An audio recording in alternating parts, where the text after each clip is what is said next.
Hi you guys, welcome back to my channel. Today we are going to upgrade the bathroom.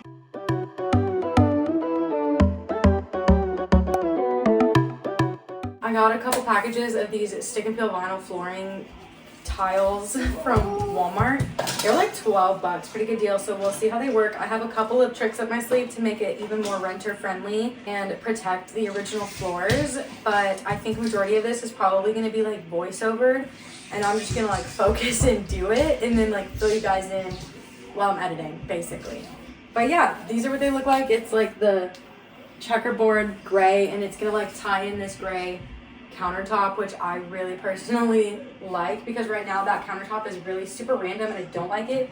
But there's a lot of things I've been doing to this bathroom to make myself like it a little bit more. I feel like when you have a small bathroom, you really need to like work with what you got and make it, you need to like have design, or else it's just like a small cruddy bathroom. So there are things that I would do if we owned it and could change more, but I'm doing everything in my power as a renter to make it something I love. And honestly, plants and stuff like that go a really long way. But today we do the floors. So step one is obviously going to be to clear out the bathroom and get literally everything out of it so that the floor is completely clear. Now, of course, I'm renting, so I can't take the toilet off or the baseboards off. But in hindsight, that would make it so much easier. No, I did already clean the floors this morning, but I'm just going to kind of sweep around the spots that all that stuff was. And I'm going to be putting down a base layer anyways, so it's not the most important, but I don't want to trap all the muck in here.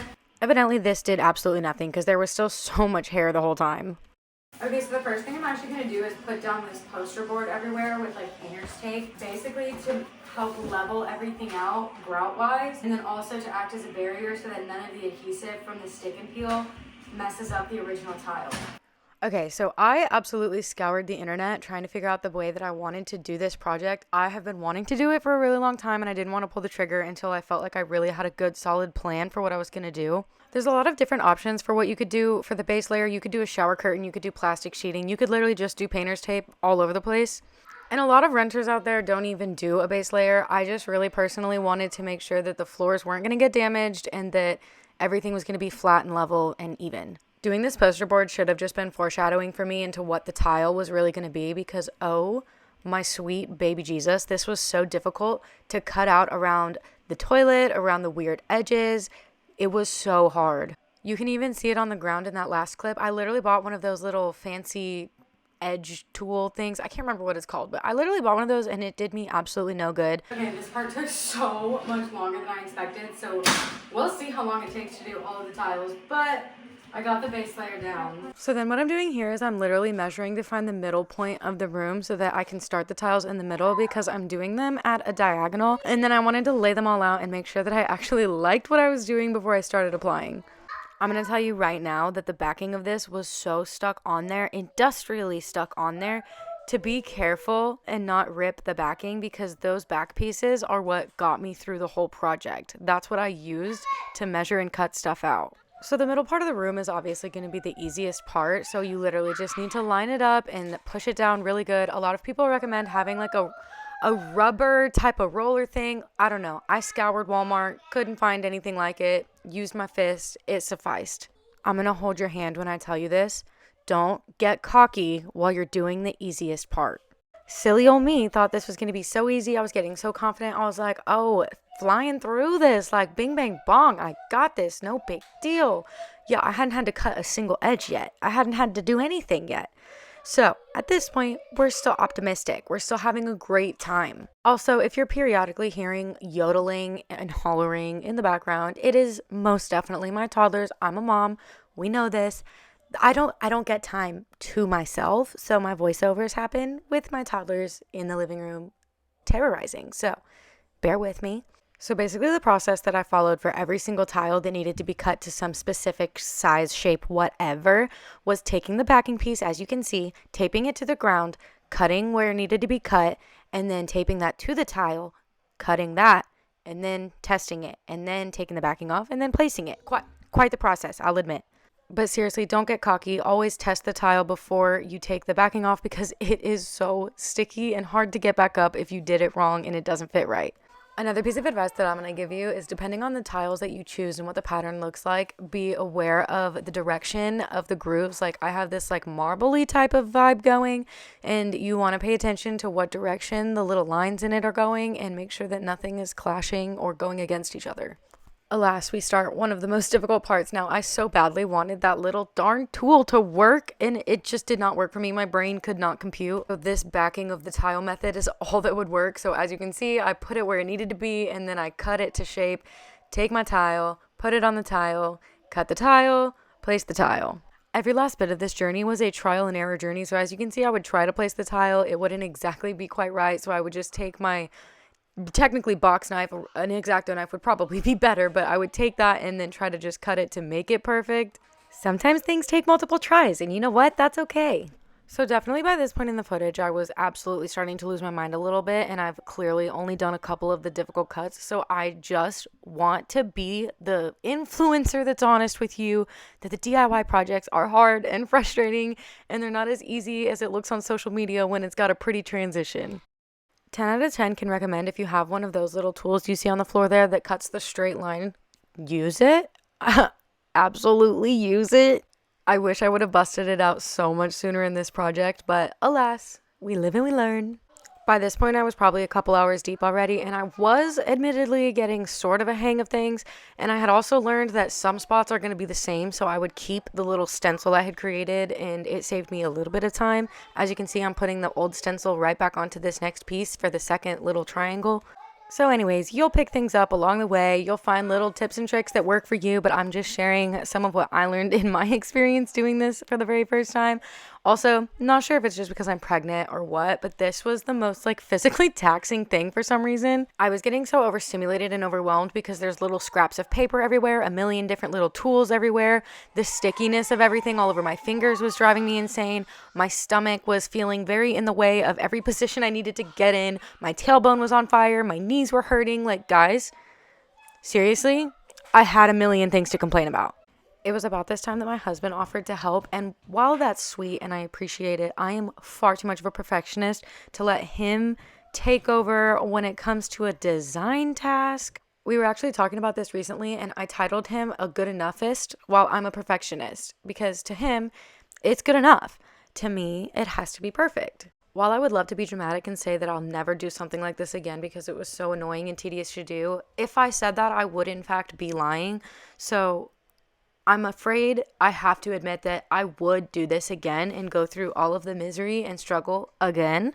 The end result was just so good and so refreshing for the space, and for less than $50 all in all, you guys, it's just too worth it to not do.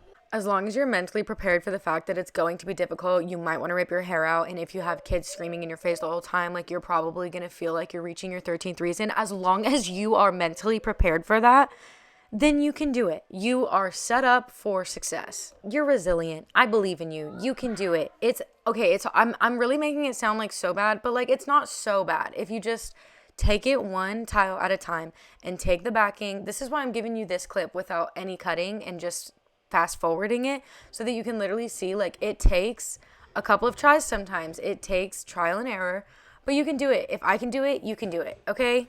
You can also not be a brat like me, and you could literally do them straight. I chose to do them at a diagonal because I think it looks bougier, and that made it 300 times harder on me. Okay, so if you do them straight like a normal person, then it'll probably be a lot easier because you're not constantly working with a weird angle. And of course, if you don't have pregnancy hormones just absolutely raging through your body 24/7, then your tolerance and patience for the entire project is probably going to be a lot higher than mine.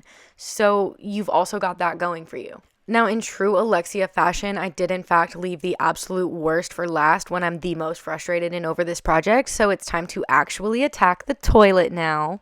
I really wish that I could tell you I had some magical hack for how to make this easier, but I really don't. I just did the same thing that I did for all of the other tiles, and I took the backing of the tile, tried to cut it to size, put it on the tile, cut it. You already know. By this point, I was so tired of filming, so I just finished the rest of it off camera. And let me just say, getting around the toilet where it is such tight quarters was so difficult. If you had a bigger bathroom, it would be so much easier. But nonetheless, we did it. We got it done. Back to real-time Alexia. Okay, so it's almost 11 o'clock p.m. now, and I just finally finished laying all of the actual tiles. I still need to caulk it, but this is what it's looking like right now. Don't look at my dogs. That made me want to rip all my hair out, rip my ears off my head, and that was kind of my 13th reason, but we're going to caulk it, silicone caulk it, and call it a night. Well, unfortunately, we can't do any of the silicone stuff because I got the wrong kind. I got clear, and I need white. So I guess I'm going to have to put the bathroom back together and take it back apart tomorrow and then do the silicone tomorrow. And we're going to have to be really freaking careful because I don't want any like moisture to go in between and everything. I really wanted to get this finished tonight, but there's nothing I can do. So that sucks, but I'll have to finish it tomorrow. Okay. Action. Welcome back. Part two of the same video, but I'm finally doing the caulk after much trials and tribulations. So I have to do it basically everywhere, and I hope that this isn't a shit show, but let's do it. This is like not, there's no tension. It's not like it wasn't doing this before. Hey, Baba. I honestly. Ugh.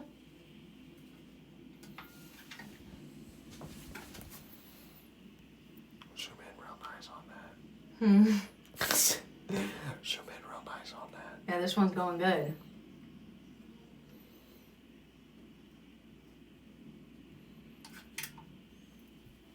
No, I mean I zoomed in like Ridiculous. like times 5. Oh my god.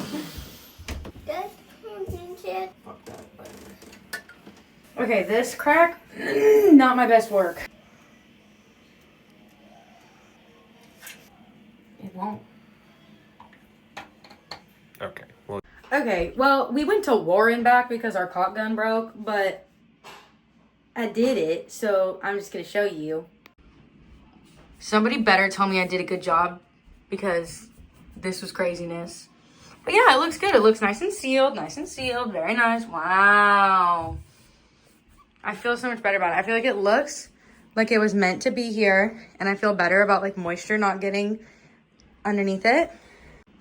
So I feel like I can finally say that the project is complete. And it definitely looks 10 times better than it did before because it makes the gray counter make sense.